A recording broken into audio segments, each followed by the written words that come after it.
The world starts with educated children is the tagline of Room to Read, a globally active charitable organization that has made incredible strides to provide high quality access to millions of children in this world. Interviewing its co-founder and first generation CEO, John J. Wood, to me was an absolute highlight, as he's been a hero of mine for many years. So having the ability to speak to him directly, so in depth for the 5th episode of the TeachPitch Podcast was truly an honor and a dream come true. John is an absolute whirlwind. I really admire his undying energy that he used to build Room to Read from nothing. And when you look at what he and his co-founders managed to accomplish in 21 years, raising over $650 million, helping over 32 million people, just to mention a few stats, you cannot do anything but admire him. John has a great mantra, which he has abbreviated into GSD, getting shit done. And to me, this goal-getter mentality is absolutely contagious. I think, meanwhile, John has moved on from Room to Read and founded a new organization called YouGo. So check that out if you have the chance. And his work for YouGo, he combines with another profession that he has for concentric equity that looks like it's active in the investment spheres. I have no doubt that John will make a big success out of his new endeavors as well, as he is one that advises others at all times to stay hungry, stay humble, keep setting big goals, and work tirelessly towards these goals. Advice that I take to heart and hope you will as well. So with that, please enjoy Notes to Nono 9 with John J. Wood. One of the reasons you mentioned that Room to Read's raised over $650 million US life to date, which is, when I ever hear that number, I'm kind of shocked because our first year, I think we raised about $35,000. So we've come a long way in terms of scaling up the fundraising. And one of the main ways we did this was by reaching out to corporations and reaching out to entrepreneurs to say, we don't want to talk to you about your philanthropy budget because that's usually a pretty limited number and there's usually a lot of different charities competing. Let's talk about how you can build purpose through Room to Read into your overall business plan and your overall dynamic. So working with people, the early employees working for Mark Benioff at Salesforce, for example, Susan DiBianca, Julie Trell, early employees of Salesforce came to us and said, we're talking about this thing we're doing called the Pledge 1%, where 1% of our licenses, 1% of our profits, 1% of employees' time goes to charity. Is there a way that Room to Read and Salesforce can partner together? Which worked out great for us because they wrote us a nice check every year. They gave us Salesforce licenses. Their employees helped to build out our entire database system for Room to Read, which then kept our costs low. And investors really love it when a charity says, we're keeping our costs low, so more of your money goes to the programs rather than to the admin. And so working with companies like Salesforce, working with Goldman Sachs, with Credit Suisse, at the time an unknown Australian company, Atlassian, which has now become a worldwide force in the field that they're in software, we were able to really, as an organization, as an NGO, combine the best of our world, which is education, with the best of the business world, which is to say, if you want your employees to be motivated, if you want to be able to recruit young people and win the war for talent, you have to be able to prove your company is doing something to make the world a better place. You know, not a lot of people say good things about Goldman Sachs. People tend to sometimes make assumptions about, well, they're a big bank and you can easily find negative things. But what I found interesting about Goldman was that in the aftermath of the financial crisis, their CEO, Lloyd Blankfein, told all the senior leaders, and it was 400 to 500 of them, that 10% of their annual compensation would be ring-fenced and put into what's called a donor-advised fund, e.g., you don't have a choice. 10% of your salary and bonus goes directly into something called Goldman Sachs Gives. And that money has to be given away to worthy causes, whether it be Charity Water or Teach for All or Teach for America or Room to Read, you name it. All these organizations then started getting really, really large checks because of just that one decision. And so what I like seeing with companies is when the leadership is daring enough and visionary enough and bold enough to set these KPIs around making the world a better place and then say, we're going to act on it, we're going to report on it, we're going to hold ourselves accountable. I think for me, the hardest part, and it probably is true for my co-founders too. For example, my co-founder, Aaron, was ex-Goldman, ex-Unilever. And so we had come from these corporate backgrounds where we could get meetings with people we wanted. If we wanted to meet with somebody, we wanted our phone calls returned, it happened because we had these nice titles. In my case, I was director of business development for Microsoft Greater China. I could usually almost always get the meeting, get the person's attention, make my pitch. All of a sudden, then I was going to cocktail parties and people would say, "What do you do?" And I was suddenly saying, "Well, I deliver books on the back of yaks to rural villages in Nepal in the Himalayas." And people would kind of look at me like, "Is this guy crazy? What does he mean he delivers books on yaks?" And I kind of overplay that for comic effect, but literally people would just look at me, and I would try to get meetings with major foundations, and either the people either would not take them, or if they did take them, they would spend a lot of time telling me all the reasons that Room to Read wouldn't work. You had kind of those experts talking down to you. And so it was very frustrating because at the same time that we had all these villages and communities and teachers in places like Nepal and Vietnam and Cambodia, which is rebuilding in the aftermath of the Khmer Rouge genocide, we had hundreds of villages asking us for help, but we didn't have hundreds of investors or donors willing to actually fund. So the demand for our services that Room to Read did was very, very high. We want your help building schools. We want your help opening libraries. We want your help getting our daughters enrolled so they can be the first generation to finish secondary school. But we had a complete scarcity of capital to get things done. And so the biggest challenge for us really was, I think for me, was just getting my butt on an airplane and going everywhere I could go. I studied the Financial Times. I studied the UBS and Credit Suisse private wealth reports. That doesn't exactly make me an exciting guy, but I figured out where are the pockets of money. And of course, the pockets of money are in Zurich and London and New York and Sydney and Tokyo. And those are all places that are hard to get to. They're very, very far apart. At the extreme end of wealth, it's distributed really all over the world. There's a lot of rich cities, including I spent a lot of time in Amsterdam, and thankfully my book, Leaving Microsoft, got published in Dutch, and I spoke at the Pink Conference, and I met a whole bunch of people. And so I started to basically just say, I've got to just travel around the world, and if someone can give me a microphone, give me a stage, give me a meeting, I'm going to pitch, and I'm going to pitch from 7 in the morning until midnight. If someone's listening, I'm telling them who we are, what we do, and why they should support us. I would wake up in the morning and I'd make a list. Who are 10 people I can call today or email today and ask for a check? And that check might be $1,000 or it might be $20,000. Doesn't really matter. I'm not going to get hung up on the size of the check. What I'm going to do is I'm going to try to basically make sure that 10, 15, 20 times a day, I'm asking somebody, will you help to fund a young girl's dreams and get her into the Room to Read Girls Scholarship Program? It's only $300 per girl per year. Or will you fund a library in a rural school in Cambodia? Maybe you do it in honor of your grandmother's 80th birthday coming up, and we put a plaque up to celebrate her.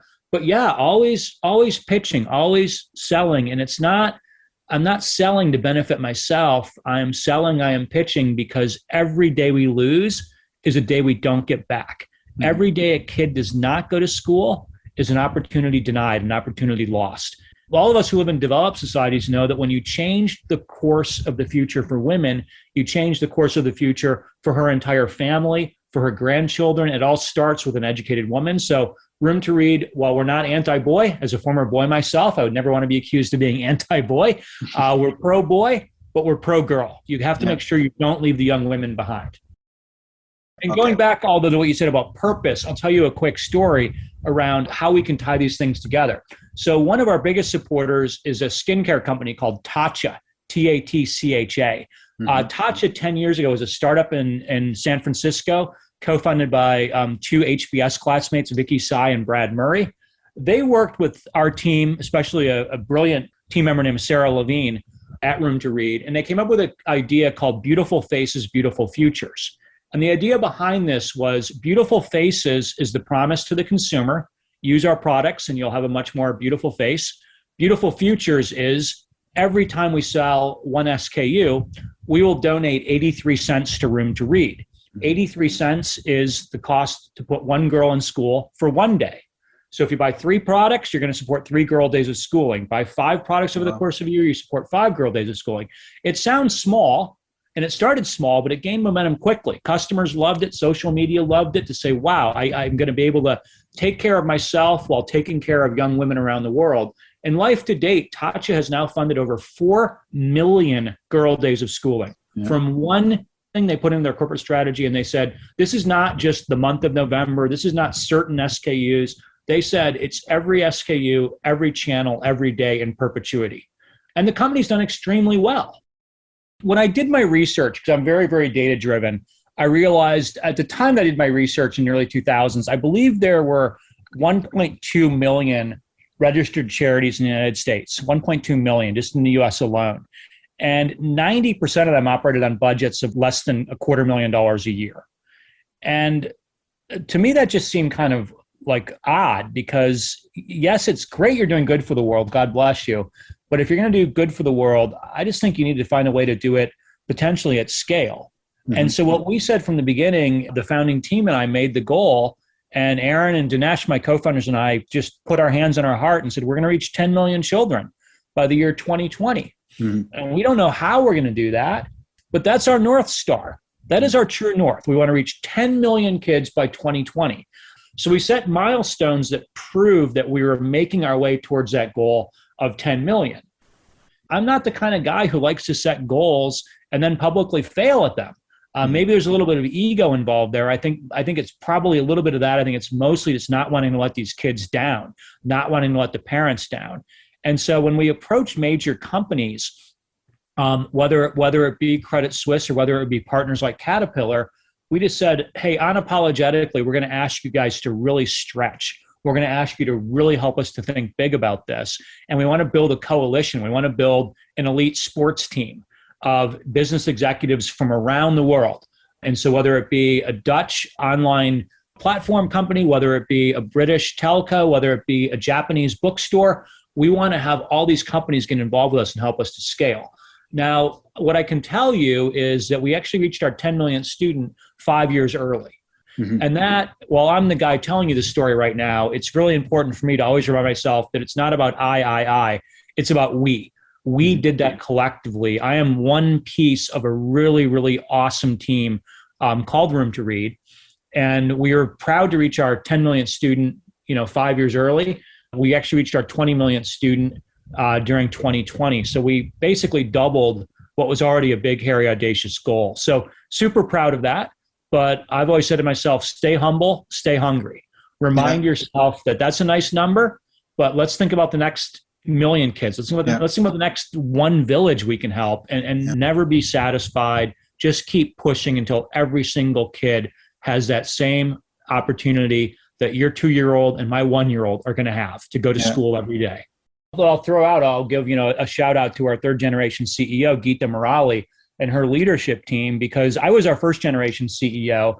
My co-founder, Aaron, was our second generation CEO. And when Geeta became the CEO about 3.5 years ago, she actually set bigger goals than Aaron and I had ever set. And she said, I think we can actually go bigger with our impact. And boy, as a co-founder, that makes you feel really good when your third generation CEO is basically, she didn't say you guys are not thinking big enough, but she said, I think there's a way we can think even bigger. And so that really remains the heart and soul of Room to Read, of stay hungry, stay humble, keep setting big goals, and work tirelessly towards those goals. Mm-hmm. Any organization that grows quickly is always going to run into finding out they did certain things wrong because they were moving so fast. So one of our earliest employees, Emily Lays, used to say, if we construct a library and 300 children walk by that library on the way to school and they walk by the library on the way home from school and never actually step into it, we've not achieved anything. Or if they walk into the library and the library is badly run or it doesn't have books at the age appropriate level.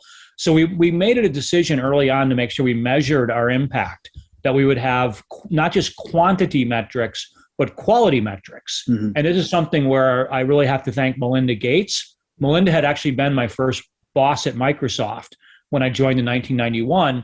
And then later, as Room to Read grew and the Gates Foundation grew, she reached out to me and invited me to lunch. And she said, I don't want to give you $1 to build schools or open libraries or fund girls.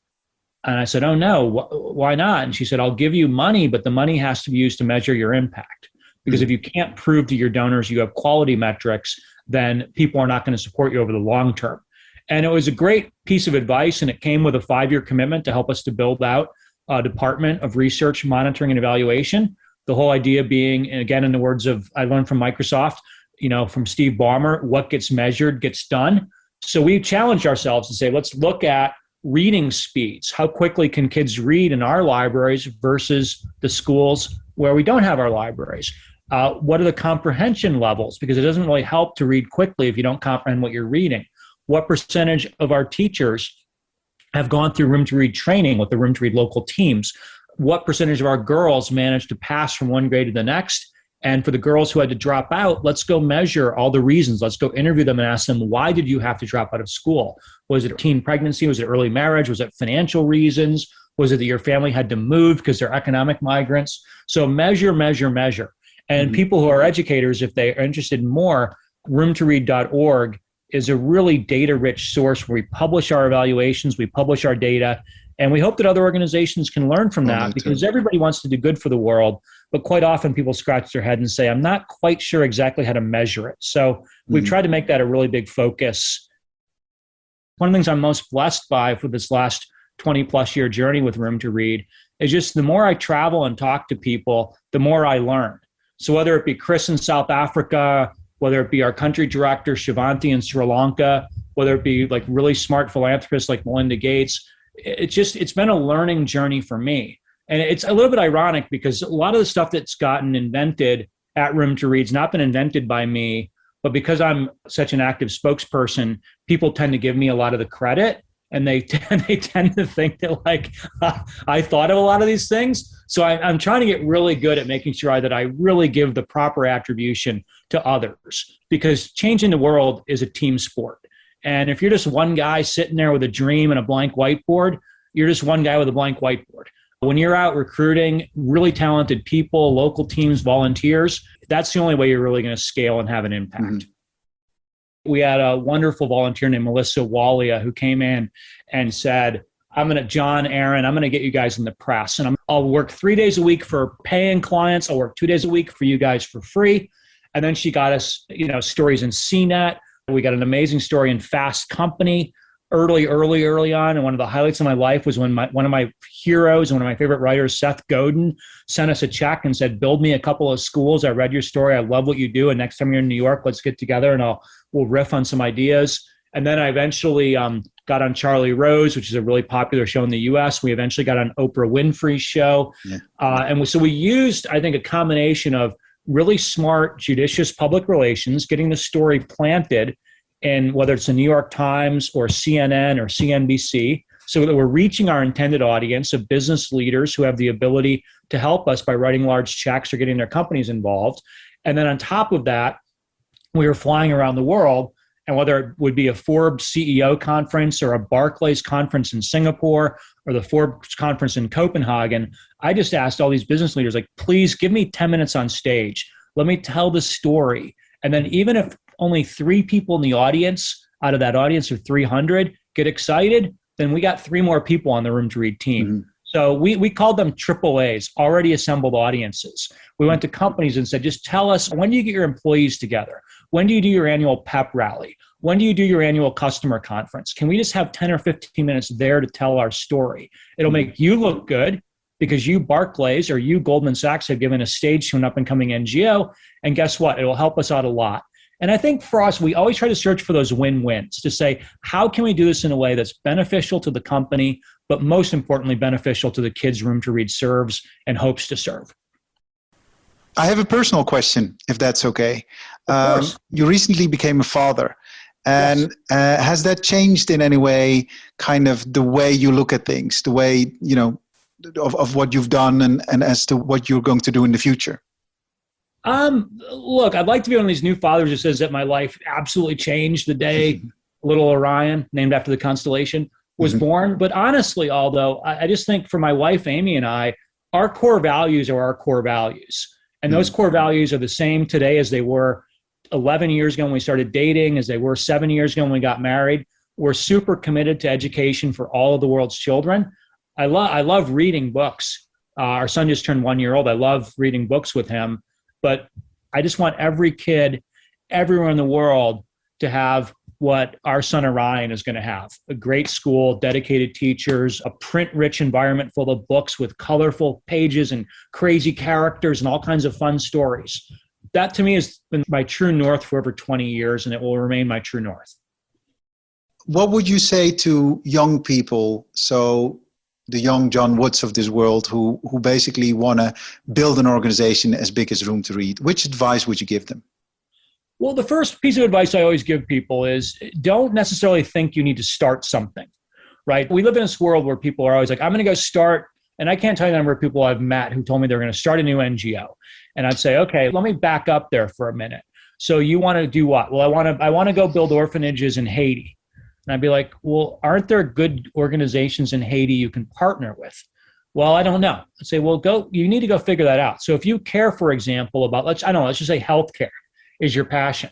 The first thing I would do is go talk to Médecins Sans Frontières, Doctors Without Borders, go talk to Partners in Health, figure out, are there organizations out there doing great things where maybe their vehicle is super well designed and their vehicle's in third gear, and you can help to get their vehicle in the fourth gear or fifth gear.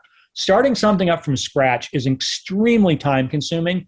It'll take many years to get to the point of it actually scaling. It doesn't mean you shouldn't do it, but the first piece of advice I have is challenge yourself. You have to start something new. There might be a group out there like Room to Read, like Global Citizen Year, like News Story.